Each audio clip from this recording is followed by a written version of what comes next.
Hello दोस्तों, this is Bharat Kumar and you are watching my channel Nirmal Info Updates. Hold me close till I get up.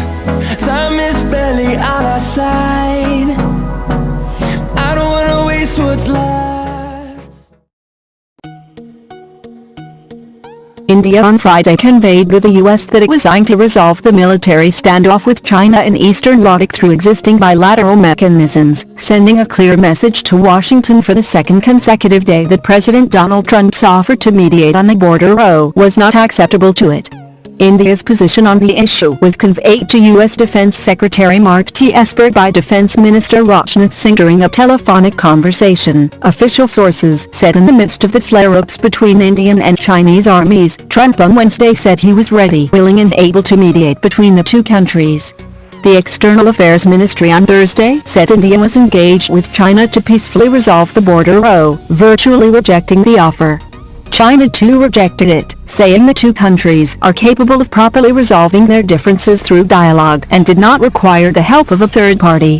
The sources said Singh conveyed to Esper that existing bilateral mechanisms are being used to resolve the situation. In a statement, the Defense Ministry said the two sides exchanged views on regional developments of shared security interest, adding the telephonic conversation took place following a request by the U.S. side. They reviewed progress on various bilateral defense cooperation arrangements and expressed their commitment to further promote our defense partnership, it said. On Thursday too, Trump reiterated his offer to mediate and said that he spoke to Modi, who was not in a good mood over the big conflict. Hours later, top government sources contradicted the U.S. president's claim of the conversation between him and Modi on India's ongoing military standoff with China in Eastern Ladakh. Troops of India and China were engaged in a major standoff for over 3 weeks in Punggol-so, Galwan Valley, Demchok and Dorla Goldi in Eastern Ladakh, in what is turning out to be the biggest confrontation between the two countries after the Deklam episode in 2017. The trigger for the face-off was China's stiff opposition to India laying a key road in the Finger area around the Punggol-so lake besides construction of another road connecting the Dargshayap-Dorla Goldi road in Galwan Valley. MEA spokesperson Enrique Srivastava on Thursday said India was engaged with China at military and diplomatic levels to resolve the ongoing standoff with China, but at the same time asserted that the country is firm in its resolve to protect its sovereignty and national security. The situation in Eastern Ladakh deteriorated after around 250 Chinese and Indian soldiers were engaged in a violent face-off on the evening of May 5, which spilled over to the next day before the two sides agreed to disengage. However, the standoff continued. The incident in Punggol-so was followed by a similar incident in North Sikkim on May 9. The troops of India and China were engaged in a 73-day standoff in Deklam Tri-Junction in 2017, which even triggered fears of a war between the two nuclear-armed neighbors. The India-China border dispute covers the 3,488 km long LAC. China claims Arunachal Pradesh as part of southern Tibet while India contests it.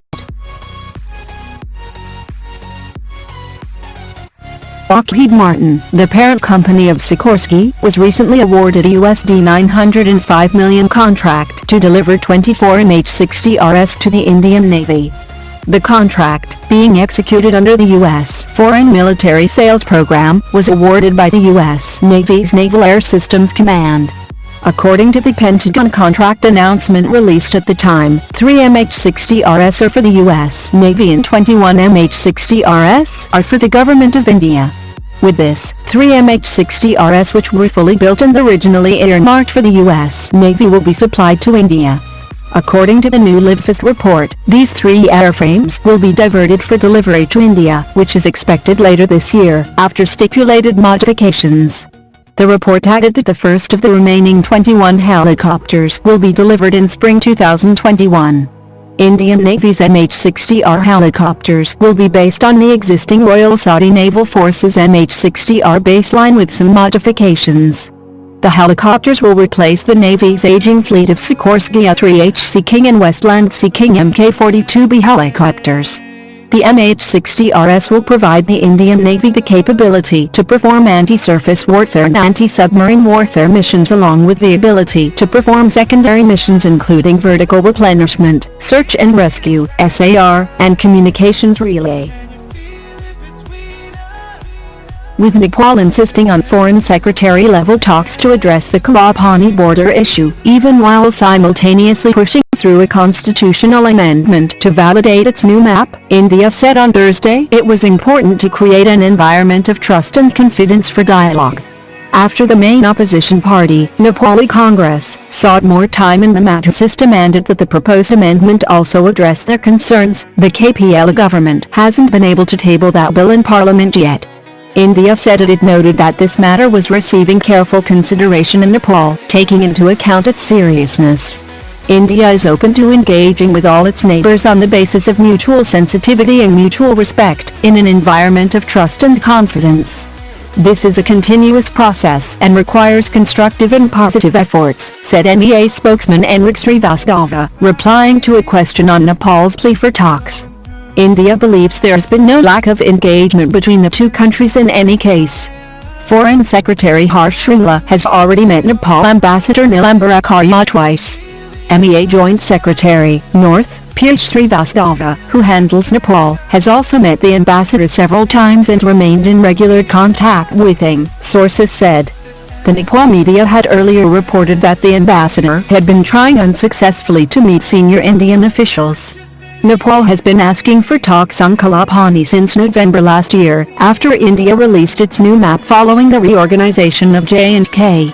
It wants to activate the Foreign Secretary-level mechanism between the two countries to resolve issues related to outstanding border disputes. The Central Working Committee of Nepali Congress will now meet on Saturday to discuss the proposal for revising the map and the national emblem, according to Nepal media reports.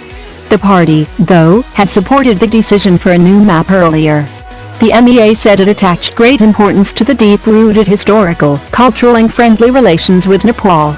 Even in these challenging times of COVID-19 pandemic, India has ensured unimpeded trade and supply of essentials including medicines to Nepal, besides providing assistance in terms of medical supplies and other facilitation, Srivastava added.